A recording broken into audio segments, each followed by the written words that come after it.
پەرلەمانی ئەوروپا لە برۆکسلی پایتەختی بەلجیکا دەستی بەکارەکانی کردووەکەوە بینن کە لە ئێستادا کۆنفرانسەکە لە پشتەوەی منە دیارە کۆنفرانسەکە بەردەوامە. بەشداربانی کۆنفرانسەکە پێکاتون لە ژمارەیەکی زۆر لە پەرلەمانتارانی ئەوروپی، هەروەها ساڵح موسلیم هاوسەرۆکی پێیەدا، هەروەها ئەنوەر موسلیم ڕێبەربەریە کانتۆنێ کۆبانی و هەروەها ژمارەیەکی زۆر لە بازرگانان و بزنسمانان لەو سەرجەم وڵاتانی گیان بەشدارن.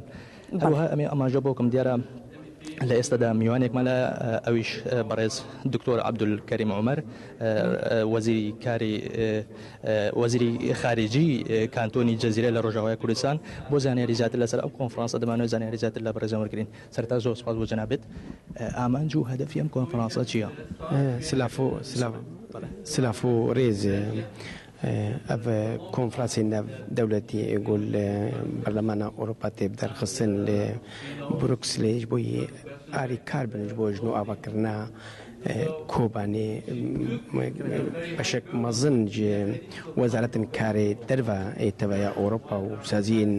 ئاریکاری و سازین NGO و بەرلەمانتەرن ئەوروپی تێدا و خاچە سوورە ناونەتەوەی ئیرۆ تێدا ئامادەیە. ڕاستە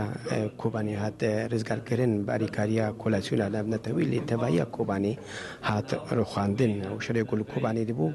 دە بەرامبەری تەوایە دنیای و عالەمە حڕ بەر داعش خەتەرە کە سەر تەوایە دنیای ئەف کەسێک و ئاریکار بوونج بۆ ڕزگارکردنا کۆبانی گەرەک ئاریکاری بنج بۆ ژن و ئاواکردنا کۆبانی وەک ئەرکێکی ئەخلاقی و ئینسانی. ئەی دەربارەی ئەوەی کە لە ماوەی ڕابردوودا دەوڵەتی ئیسلامی ناسراو بە داعش ئەو هێرشەی کرد ئەو ڕەش بەکوژەیە کە ئەنجامیدا، ئێوە هەوڵ نادەن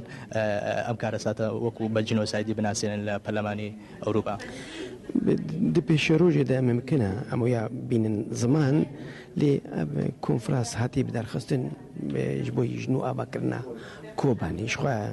ev qetlîam û ago çêbûl Kobanî bi êrîjin terora Daeş ew ya gerek pêşe rojê de em bixin rojevê de ew ya qetlîam û jînosayde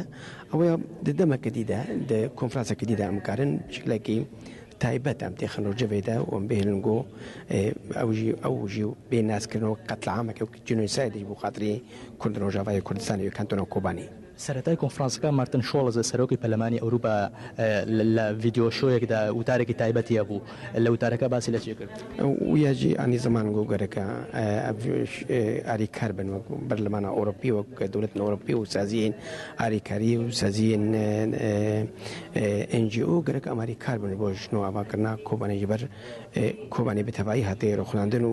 بەتەوایی پێدوی ژیانی لە کۆبانی نینە دالی تندرستیەدا دالی هیومانیتریاندا دالی پەروەردەیەدا دالی ئاڤێدا دالی ئەلکتریکیدا وژیانی زمان نوگەرەکەم هەوڵ بدەن ئاریکار بن بۆ ژن و ئاواکردنا کۆبانی. کەواتە زۆر بە کورتی ئەگەر تەڵەبی ئێوە چییە؟ ینی ئەگەر بەخاڵ بۆمان باسکەی بۆ پەرلەمانی ئەوروپا طلب ئەمەش بۆ بەرلەمانە ئەوروپا یەک ئاریکار بن بۆ ژن و ئاواکردنا کۆبانی دو ئەفری بەبەریە خۆسەرە هاتی ئەلانکردن بێ ناسکردن پشتگیریاوی بکەن دالی سیاسی و اقتصادی و دیپلۆماسی و دەغدەکەی بکەن لە حکوومەتە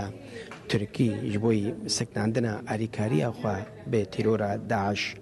و ئەو پلانە وایە نو ئاگۆ دخوازن دەرباسی ڕۆژاوای کوردستانی بنوێ ڕۆژە سووری بتەبایی بهتر تەبلیغاوی بکێ و ئاریکارژی بن ji بۆی بەکردنا دەریە سینۆرە و کەریدۆرە دەناو دەوڵەتە تورکی ڕۆژاوای کوردستانی ji ber nemimkûne ئاریکاری ببێ خەلکن ڕۆژاوای کوردستانی و نەممکنە کۆبانێ بێ ژن و ئاواکردن گۆ کەریدۆرێک نەبەبێ ئەم دخوازن بەرلەمانە ئەوروپی وێ دەغدەی لە حکوومەتە تورکی بکەیت بۆ خاتری بەکردنا دەریە سینۆرە. زۆر سپاس بۆ جەنابەت. بەڵێ دیارە وەکو دکتۆر عەبدولکەریم وەزیری کاری کانتۆنی جەزیرە لە ڕۆژاوای کوردستان باسی کرد کە دیارە لەم کۆنفرانسەدا ئەوان کۆمەڵێک داواکاریان هەیە کە ئاراستەی بەرپرسانی باڵای پەرلەمانی ئەوروپا و یەکێتی ئەوروپای دەکەن بۆیە